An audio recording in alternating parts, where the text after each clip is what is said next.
Praise Lord प्रभु को मान धन्यवाद हो प्रभु केत अनुग्रह कले आज आपण सम्मुखें पुनः ईश्वर को वाक्य कह सुजोग देते से ईश्वर को धन्यवाद देवा सहित मुझे समस्त मोर प्रेज लॉर्ड जन प्रेज लॉर्ड आसत तुम शास्त्र पाठ पढ़ा कम करती 7 अध्याय 34 पद। अविवाहिता स्त्री ओ कुमारी शरीर ओ आत्मा पवित्र हेबा निमंते प्रभु विषय घेनी चिंतित हुंती, किंतु जे विवाहिता से किपरि अपना स्वामीर संतोष पात्र हेबो सेतिपाई संसार विषय घेनी चिंतित हुए। प्रभु ए पठित वाक्य पर आम समस्त आशीर्वाद करतु।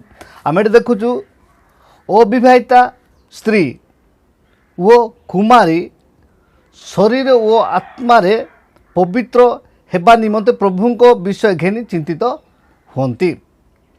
अविवाहिता स्त्री जेते बेले पूर्ण वयस्क हुए ताको अविवाहित थिबा झील को एवं कुमारी को बा कुमारी कन्या को से कहते जे से माने आत्मा पवित्र हेबा निमंते प्रभु को विषय घेनी चिंतित हुंती। से माने आत्मा पवित्र हेबा निमंते प्रभु को विषय घेनी चिंतित हुंती, किंतु आजिर जुगरे प्रभु को विषय चिंतित न होई कौन जे आर्थिक विषय चिंतित होछंती।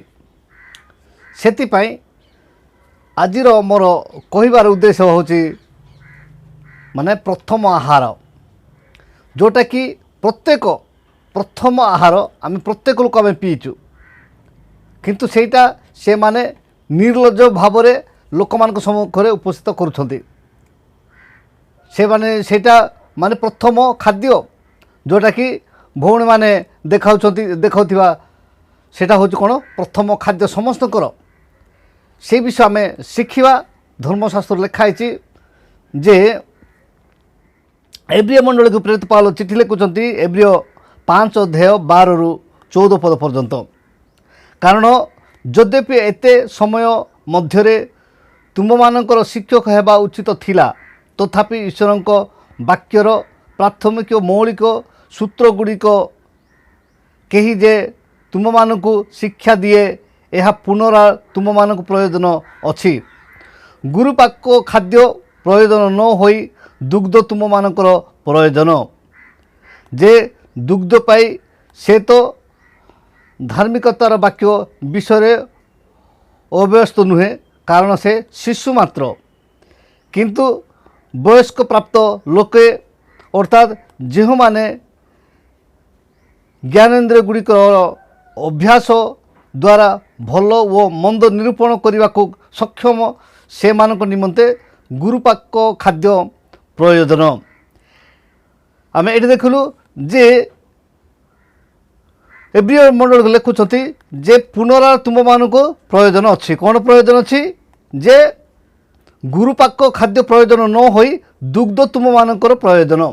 माने गोरु खाइबा खाद्य आम देखु जे गोरु जाक कौन करते खाई दियंती, तापरे शुईला बेलू आउ सेटा री 2 थर लाखाई पाटी को आनिकी खाई थांती। सेटा गुरुपाक खाद्य बा गोरुंकर खाद्य तुमको से खाद्य न दरकार है कि कौन जे तुमको दुग्ध दरकार।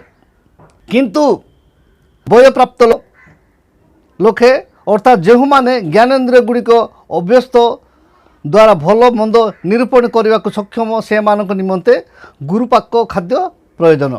किंतु जो माने ज्ञानेन्द्रिय माने बुद्धि ज्ञान अच्छी से गुरुपाक खाद्य आवश्यक। से जहाँकि मु देखुली जे यूट्यूब खोलिया मात्रे कि सोशल मीडिया खोलिया मात्रे प्रत्येक प्रायतः युवती झील जाक निजर स्तन को देखी से माने कौन करुँच पैसा रोजगार करने करुँच, किंतु से माने भाभी पारुना जे एटा कौन यही जिनस कौन।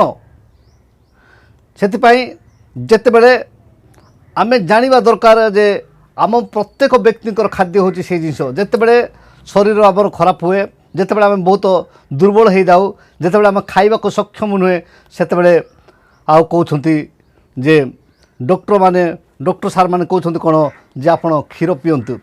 ता नुहे जे माँ को क्षीर ताहा आम बुझिले हेब नाई। अनेक लोक मानकर जन्म कला पर माँ चली जाए तापर से माने से क्षीर गाय क्षीर हो କିମ୍ବା ମଇଁଷି କ୍ଷୀର ହେଉ କିମ୍ବା ଆମର ଯେକୌଣସି କ୍ଷୀର ଅମୁଲରୁ ବି କ୍ଷୀର କରିକି ପିଇଥାନ୍ତି। ସେଥିପାଇଁ ଆମେ ଏଇଟା ହେଉଛି କ୍ଷୀର ହେଉଛି ପ୍ରଥମ ଖାଦ୍ୟ। ଆଉ ସେ ଖାଦ୍ୟକୁ ଯେଉଁ ଅପବ୍ୟବହାର କରୁଛନ୍ତି ଯେଉଁମାନେ ସେମାନଙ୍କ ପାଇଁ ମୁଁ କହୁଛି ବା ଯେଉଁଟାକି ଲୋକମାନଙ୍କୁ ଦେଖାଉଛନ୍ତି ଯାହାକି କେବଳ ଆମେ ଖାଇଛୁ କିମ୍ବା ଅନ୍ୟମାନେ ସେଇଟା ଖାଇ ନାହାନ୍ତି ସେହିପରି ଯେଉଁମାନେ ସୋସିଆଲ ମିଡ଼ିଆରେ ଦେଖାଉଛନ୍ତି ସେମାନଙ୍କ ପାଇଁ ମୁଁ କହୁଛି ଯେ ଆପଣମାନଙ୍କର ଜ୍ଞାନ ଇନ୍ଦ୍ରିୟ ଖୋଲନ୍ତୁ ଏବଂ ଯାହା ଯୁକ୍ତିଯୁକ୍ତ ସେଇଟା କରନ୍ତୁ। ଅଳ୍ପ ଶିକ୍ଷା ଉପରେ ପ୍ରଭୁ ଆମ ସମସ୍ତଙ୍କୁ ଆଶୀର୍ବାଦ କରନ୍ତୁ। ରହିଲି, ନମସ୍କାର, ପ୍ରେଜ୍ ଦ ଲର୍ଡ।